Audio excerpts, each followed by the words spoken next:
என் நெஞ்சில் குடியிருக்கும்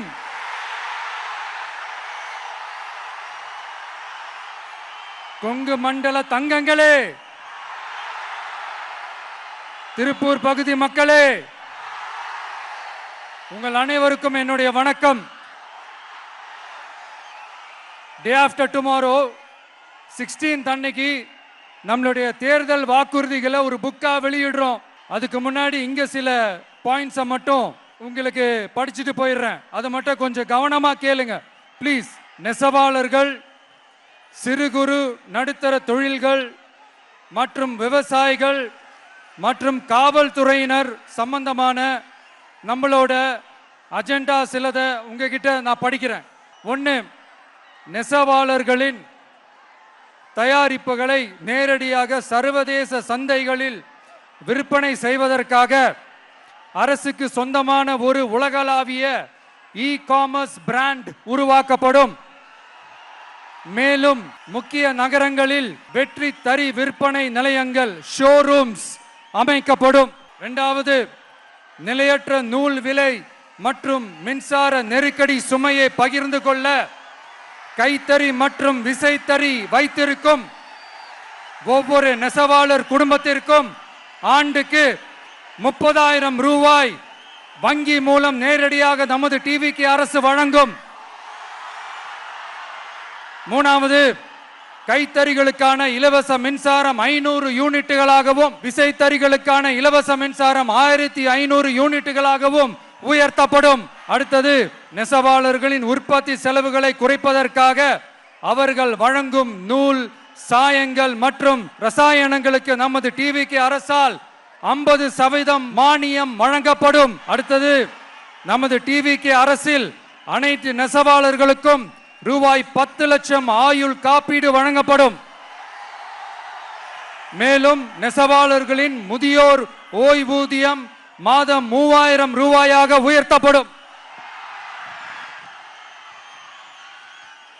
குறு சிறு மற்றும் நடுத்தர தொழில்களின் வளர்ச்சி, லட்சக்கணக்கான வேலை வாய்ப்புகளை உருவாக்குற துறையில ஒண்ணுதான் இந்த MSMEs. இந்தியாவிலேயே அதிகமான MSMEs இருக்கிற மாநிலங்கள்ல நம்ம தமிழ்நாடும் ஒண்ணு. ஆனா இப்படிப்பட்ட இந்த பெருமைக்கு இன்னும் மிக பெருமை சேர்த்தது யார் தெரியுமா? இந்தியாவிலே அதிகமான MSME நிறுவனங்கள் மூடப்பட்டதுல தமிழ்நாடு தான் 2வது மாநிலம். இந்த பெருமையை உண்டாக்குனது தான் திமுக ஆட்சியோட மிகப்பெரிய சாதனை. இப்போ இந்த குறு சிறு மற்றும் நடுத்தர தொழில்களோட வளர்ச்சிக்காக நம்ம டிவிக்கு அரசு என்னெல்லாம் செய்யும்னு கொஞ்சம் பார்க்கலாம். முதல்ல, நெருக்கடியில் உள்ள குறு சிறு மற்றும் நடுத்தர நிறுவனங்களுக்கு உதவுவதற்காக ரூபாய் 15,000 கோடி ஸ்டேட் கிரெடிட் கேரண்டி ஃபண்ட் உருவாக்கப்படும். இரண்டாவது, குறு சிறு மற்றும் நடுத்தர நிறுவனங்கள் மூடப்படுவதற்கான மிகப்பெரிய காரணங்களில் ஒன்று 400% மேல உயர்ந்துள்ள பீக் ஹவர்ஸ் மின் கட்டணம்.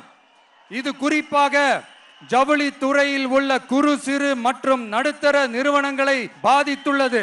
டிவிகே குறு சிறு மற்றும் நடுத்தர நிறுவனங்களுக்கான MSMEs இந்த பீக் ஹவர்ஸ் மின் கட்டணத்தை நமது டிவிகே அரசு நிறுத்தி வைக்கும். விரிவான ஆய்வுக்கு பிறகே மின் கட்டணத்தை முறைப்படுத்தும். மேலும் குறு சிறு மற்றும் நடுத்தர நிறுவனங்கள் அடுத்து வரும் 5 ஆண்டுகளுக்கு 100% மின்சார வரி விலக்கை பெறும். அடுத்தது, குறு சிறு மற்றும் நடுத்தர நிறுவனங்கள் உலகளவில் போட்டி போடுவதை உறுதி செய்வதற்காக அவற்றை நவீனமயமாக்க ஒரு யூனிட்டுக்கு ரூபாய் 50 லட்சம் வரை என்ற அளவில் 35% நேரடி மூலதன மானியத்தை நமது டிவிக்கு அரசு வழங்கும். அடுத்து, நம்ம எல்லாருக்கும் சோறு போடுற நம்ம தெய்வங்களான விவசாயிகளுக்கான அஜெண்டா கொஞ்சம் படிப்போமா? 5 ஏக்கருக்கு குறைவான நிலம் உள்ள விவசாயிகளுக்கு வேளாண் கூட்டுறவு சங்கங்களில் வாங்கிய பயிர்க்கடன் முழுமையாக தள்ளுபடி செய்யப்படும். 5 ஏக்கருக்கு மேல் உள்ள விவசாயிகளுக்கு 50% தள்ளுபடி செய்யப்படும். அடுத்தது, குறைந்தபட்ச ஆதரவு விலைக்கு MSP சட்டப்பூர்வ உத்தரவாதம் வழங்கப்படும்.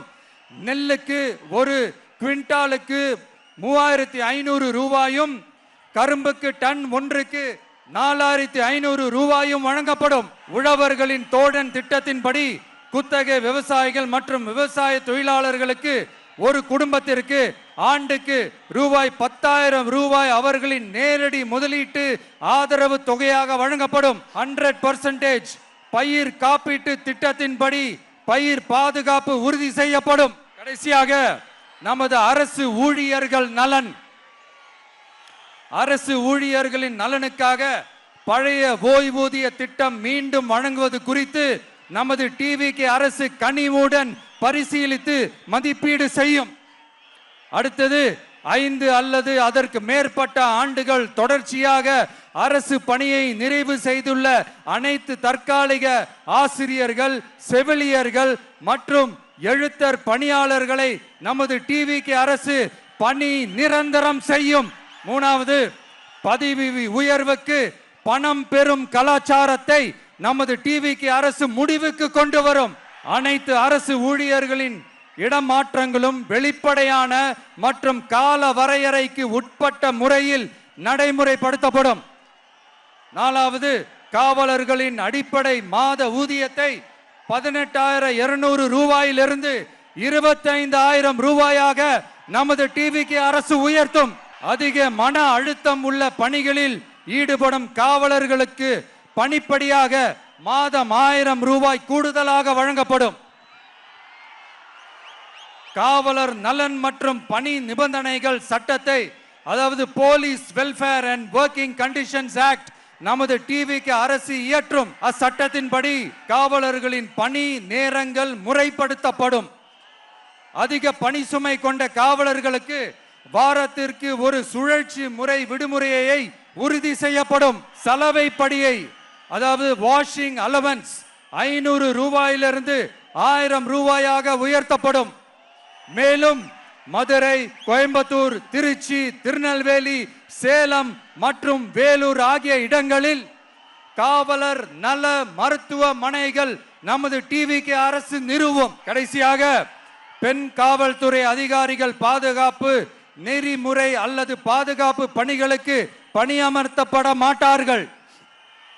பெண் காவல்துறை பணியாளர்களுக்கென தனி ஓய்வறைகளும் நடமாடும் டாய்லெட் யூனிட்டுகளும் அமைக்கப்படும். நீங்க எல்லாரும் இந்த விஜய 100% நம்பலாம். நான் உங்களுக்காக மட்டும்தான் வந்திருக்கிறேன். உங்களுக்காக நன்றி கடன் செலுத்துறதுக்காக மட்டும்தான் வந்திருக்கிறேன். போய் வாக்குறுதிகள் கொடுத்து நான் உங்களை ஏமாத்த மாட்டேன். அதனால உங்க அண்ணனுக்கு, உங்க தம்பிக்கு, உங்க மகனுக்கு, உங்க பிள்ளைக்கு